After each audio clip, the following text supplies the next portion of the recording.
आज देखिए हम लोग देखेंगे भाग दो नागरिकता। भाग एक हम लोग पढ़ चुके हैं, अनुसूचियां हम लोग पढ़ चुके हैं। नागरिकता में आर्टिकल 5 से 11 तक है, ठीक है। नागरिकता सबसे पहली बात होती क्या है? एक निर्धारित क्षेत्र में रहने वाले लोगों को प्राप्त एक विशेष अधिकार, जिसके प्राप्त होने से अन्य अधिकारों को प्राप्ति होती है, ठीक है। एक विशेष क्षेत्र में रहने वाले लोगों के लिए विशेष पहचान की भांति काम करता है ये। नागरिकता की प्रवृत्ति, हमारी जो भारतीय नागरिकता है वो एकल नागरिकता है, केवल सेंट्रल की एक नागरिकता होगी, स्टेट की कोई नागरिकता नहीं होगी। यह प्रावधान ब्रिटेन से लिया गया है। दोहरी नागरिकता, देश की और राज्य की नागरिकता अलग अलग होती है, ठीक है। ये हम लोगों के भारत में नहीं है, लेकिन अन्य देशों में है, जैसे हम इसको कह सकते हैं यूएस, यूनाइटेड स्टेट्स, ठीक है। आर्टिकल 5 कहता है संविधान की शुरुआत से नागरिकता 26 जनवरी 1950, या तो जन्म भारत में हो, या माता पिता भारतीय हो, या 5 वर्ष से भारत में निवास कर रहा हो, या 19 जुलाई 1948 से पहले पाकिस्तान से भारत आया हो, ठीक है। आर्टिकल 6 कहता है पाकिस्तान से भारत आए लोगों की नागरिकता। अब इसमें देखिएगा टेक्निकल पॉइंट है, 19 जुलाई 1948 के बाद जो कोई आया है उसको भारत में प्रवेश के लिए परमिट चाहिए और 6 महीने का पंजीकरण चाहिए, लेकिन उससे पहले जो आया उसकी स्वतः नागरिकता मिल जाएगी, ठीक है। आर्टिकल 7 देखिए, भारत से पाकिस्तान गए परंतु पुनः भारत वापस आए लोगों की नागरिकता आर्टिकल 7 में है। इसमें कंडीशन ये है कि 1 मार्च 1947 के पहले जो आया वो स्वतः भारतीय हो जाएगा, ठीक। जो 1 मार्च 1947 के बाद है उसको परमिट और 6 माह का पंजीकरण चाहिए, ठीक है। आर्टिकल 8 है भारतीय मूल के लोगों की नागरिकता का प्रावधान है, ठीक।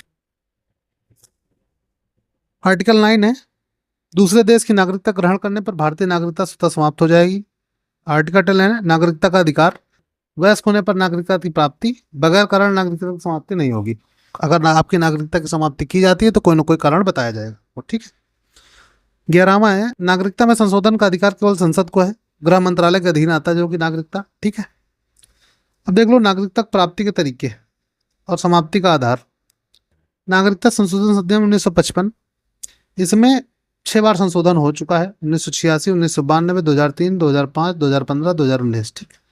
प्राप्ति के 5 तरीके, जन्म से, वंश से, पंजीकरण से, देशीकरण से, अर्जित भूभाग से। जन्म से मतलब है तो आप यहाँ पैदा हुए हो, वंश से आपके माता पिता यहाँ से हो, पंजीकरण या आप रजिस्ट्रेशन करके आए हो, देशीकरण या फिर किसी दूसरे देश या राज्य से आप दूसरे देश से भारत में मिला लिया गया तो आप देसी देशीकरण से आप नागरिक बन जाएंगे। अर्जित भूभाग होगा कि जब कोई किसी देश को भारत युद्ध में जीते उसके बाद आपको स्वतः नागरिकता मिल जाएगी। समाप्ति के 3 प्रकार हैं, एक मिनट। समाप्ति के 3 प्रकार हैं, एक स्वतः, एक वंचित, एक रद्द। सबसे बड़ी बात, जब स्वतः आप अगर खुद चाहें, आप अगर 18 साल से ऊपर के हैं तो आप अपनी नागरिकता स्वयं त्याग कर सकते हैं, ठीक। वंचित, अगर आप पागल या दिवालिया हो जाएं, ठीक, पागल या दिवालिया हो जाएं, अगर आप पागल या दिवालिया हो गए तब भी आपकी नागरिकता रद्द कर दी जाएगी। वंचित में अगर कहीं आप किसी दूसरे देश की नागरिकता प्राप्त कर लेते हैं तो यहाँ की नागरिकता से आपको वंचित कर दिया जाएगा, ठीक है। प्राप्ति, जन्म से, जिसका जन्म भारत में हुआ हो। सिटीजनशिप अमेंडमेंट एक्ट 1986 के तहत माता पिता में से कोई एक भारतीय होना चाहिए, ठीक। सिटीजनशिप अमेंडमेंट एक्ट 2003 के तहत माता पिता दोनों भारतीय होने चाहिए, पहले एक था अब दोनों होने चाहिए, ठीक। प्राप्ति, वंश से, जिसका वंश भारतीय हो। 1992 में इसमें कहा गया कि माता के वंश के आधार पर भी नागरिकता मिल सकती है, ठीक। पंजीकरण से, गृह मंत्रालय के अधीन पंजीकरण करके भारत में एक स्थायी समय निवास करने के बाद, जो कि 6, 7 या 11 वर्ष हो सकता है, इसकी स्वीकृति डीएम करेगा। प्राप्ति, देशीकरण से, देशीकरण भारत में 10 से 12 वर्ष निवास के बाद स्वतः नागरिकता प्राप्त हो जाती है। सदचरित्र होना चाहिए, संविधान में आस्था होनी चाहिए, 22 में से एक भाषा का ज्ञान होना चाहिए, कला साहित्य विज्ञान खेल में जुड़ा होना चाहिए, ठीक। अर्जित भूभाग, विदेशी भूमि पर कब्जा करेगा तो अर्जित भूभाग के थ्रू आपको मिल जाएगा। नागरिकता समाप्ति, स्वतः, जब आप 18 वर्ष से अधिक हो जाए तो आप अपनी इच्छा से नागरिकता त्याग कर सकते हैं, ठीक। वंचित करना, दूसरे देश की नागरिकता ग्रहण करने पर, पागल दिवालिया होने पर, 7 से 5 वर्ष लगातार विदेश में रहने पर, महिला के विदेशी पुरुष से विवाह करने पर। रद्द कैसे होता है? युद्ध में दुश्मन की सहायता, संविधान पर भरोसा उठने की स्थिति में ये रद्द हो जाएगी। और आगे पढ़िए, एनआरआई नॉन रेजिडेंशियल इंडियन, इनको प्रवासी भारतीय कहते हैं। भारत के नागरिक होते हैं लेकिन 182 दिन से अलग, 182 दिन से अधिक ही विदेश में रहते हैं, ठीक है। तो इनकी नागरिकता भी भारत की होगी, वोट भी दे सकते हैं, जमीन भी खरीद सकते हैं। Overseas Indian, overseas citizen of India, इसको विदेशी भारतीय कहते हैं। इनकी नागरिकता विदेशी होती है, निवास भी विदेश में करते हैं, पहले कभी भारतीय रहे हैं ये लोग। ये वोट नहीं दे सकते, जमीन खरीद सकते लेकिन कॉमर्शियल, ठीक। पर्सन ऑफ इंडियन ओरिजिन, भारतीय मूल के लोगों की बात कही गई है, तो नागरिकता इनकी विदेशी, निवास ये विदेश में रहते हैं, वंश भारतीय है, ठीक। वोट नहीं दे सकते, जमीन खरीद सकते, केवल कॉमर्शियल। सिटीजनशिप अमेंडमेंट एक्ट 2015 द्वारा इनको आपस में मिला किया, किसको किसको, OIC विदेशी भारतीय और भारतीय मूल के लोगों को, ठीक है। अब देखिए CAA 2019 क्या है, ठीक।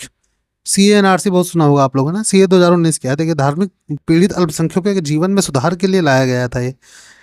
31 दिसंबर 2014 से पहले जो बांग्लादेश, पाकिस्तान या अफगानिस्तान के गैर मुस्लिम थे उनको नागरिकता प्रदान कर दी गई भारत की, कि वो 6 वर्ष हो चुके थे। मुस्लिम के लिए यह लिमिट 11 वर्ष है, ठीक।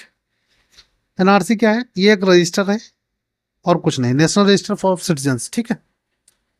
अब एक चीज ये देख लीजिए इसमें कि CAA 2019 जो आया था उसमें कब लोकसभा में पेश हुआ, कब राज्यसभा में। तो 9 दिसंबर 2019 को लोकसभा, 11 दिसंबर 2019 को राज्यसभा, 12 दिसंबर को प्रेसिडेंट साइन हुए, जनवरी 2020 में लागू हुआ, ठीक। तो ये आपका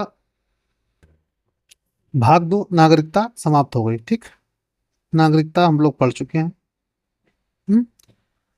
अब ये हम लोग भाग वाइज इसका PDF अपने टेलीग्राम चैनल पर